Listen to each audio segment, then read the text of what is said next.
వచ్చే ఏడాది జూన్ 26 నుంచి జూలై 7 వరకు జరగనున్న గోదావరి పుష్కరాల ఏర్పాట్లను రాష్ట్ర మంత్రులు నారాయణ, కందుల దుర్గేష్ రాజమండ్రి ఘాట్లలో పరిశీలించారు. అనంతరం మీడియాతో మాట్లాడిన వారు సీఎం చంద్రబాబు ఆదేశాల మేరకు అన్ని శాఖలు సమన్వయంతో పుష్కరాలను అత్యంత ప్రతిష్టాత్మకంగా నిర్వహించేందుకు విస్తృత ఏర్పాట్లు చేస్తున్నామని తెలిపారు. గత పుష్కరాల కంటే ఈసారి అధిక సంఖ్యలో భక్తులు వచ్చే అవకాశం ఉందని, పారిశుద్ధ్యం, భద్రత, మౌలిక వసతులపై ప్రత్యేక దృష్టి పెట్టామని వెల్లడించారు. గౌరవ ముఖ్యమంత్రి గారు మంత్రులతో ఒక సబ్ కమిటీ వేయడం జరిగింది. ఆ సబ్ కమిటీ అనేక దఫాలు అటు పంచాయతీరాజ్ శాఖ, మున్సిపల్ శాఖ, ఇరిగేషన్ డిపార్ట్మెంటు, పోలీస్ డిపార్ట్మెంటు, అదేవిధంగా ఎండోమెంట్స్ డిపార్ట్మెంటు, ఇట్లా అన్ని శాఖలని R&B అన్ని శాఖలతో సమన్వయంతో కమిటీ ఈరోజు గౌరవ ముఖ్యమంత్రి గారు కూడా 3-4 సార్లు దీని మీద రివ్యూ తీసుకోవడం జరిగింది. అయితే ఈరోజు గత 2014-19లో ఎంతో ఘనంగా యాక్చువల్గా ఈ పుష్కరాలు చేసాము. అయితే అప్పుడు టైం కేవలం 4 నెలల ముందే వర్క్ స్టార్ట్ చేసాం, కేవలం 4 మంత్స్ ఉంది.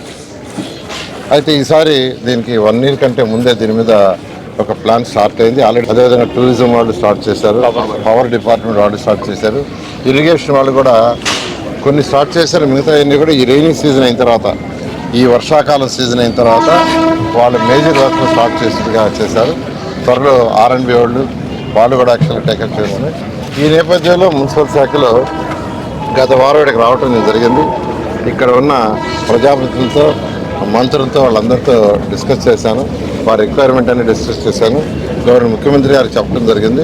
580 కోట్లు ఈరోజు విజయవాడ మున్సిపల్ కార్పొరేషన్లో పుష్కరాలకు సంబంధించి ఏదైతే వర్క్స్, రోడ్లు వైడింగ్ కానీ, రోడ్లు కానీ, వాటర్ కానీ, ఒకసారి రాజమండ్రి మున్సిపల్ కార్పొరేషన్కి ఆ యొక్క సివరేజ్ కానీ, స్ట్రాంగ్ వాటర్ కానీ, డ్రింకింగ్ వాటర్ కానీ, శానిటేషన్ కానీ ఇవన్నీ చేయడం కోసం యాక్చువల్గా ఒక 580 కోట్లు గౌరవ ముఖ్యమంత్రి గారు శాంక్షన్ చేయడం జరిగింది. ఆల్రెడీ నేను కమిషనర్ గారికి చెప్పాను, అది కోఆర్డినేట్ చేసుకుని ఇమీడియట్గా టెండర్లు పిలిచి వర్క్ స్టార్ట్ చేయమని. ఈ నేపథ్యంలో ఈరోజు యాక్చువల్గా ఇక్కడికి రావటం, ప్రజాపతితోనూ అధికారులతోనూ యాక్చువల్గా కోటిలింగం ఘాట్ నుంచి ఘాట్లన్నీ యాక్చువల్ పుష్కర్ ఘాట్ దాకా తిరగటం కొన్ని గమనించాము. ఇవన్నీ కూడా ఇరిగేషన్ శాఖ మంత్రితో, ఎందుకంటే ఎక్కువగా ఇరిగేషన్ శాఖకు సంబంధించినవి, వారితో మళ్ళీ కూర్చొని వారిని కూడా రమ్మని వారితో కూర్చొని డిస్కస్ చేసి దాని మీద కూడా ముందుకు పోవటం జరుగుతుంది. ఈసారి కనీసం పోయినసారి అయితే 4,80,00,000 సుమారుగా వచ్చారని ఎస్టిమేషన్. ఒకే రోజు 60 లక్షలు వచ్చారని, ఈసారి ఒకే రోజు 1 కోటి దాకా భక్తులు వస్తారని ఎస్టిమేట్ చేస్తున్నారు. దానికి తగ్గట్టుగా సెక్యూరిటీ కావచ్చు, పోలీస్ కావచ్చు, అకామిడేషన్ కావచ్చు, పార్కింగ్ కావచ్చు, ట్రాన్స్పోర్ట్ కావచ్చు, దాని మీద కూడా యాక్చువల్గా గ్రూప్ ఆఫ్ మినిస్టర్ డిస్కస్ చేయడం జరిగింది. శానిటేషన్, ప్రత్యేకంగా శానిటేషన్ అయితే పోయినసారి 8,000 మందిని యాక్చువల్ ఇక్కడ అపాయింట్ చేశారు మున్సిపల్ శాఖ. ఈసారి 15,000 కావాలని, ఆల్రెడీ 15,000 మంది కావాల్సి వస్తుందని శానిటేషన్ సంబంధించి చెప్పడం జరిగింది. పోలీసు 30,000.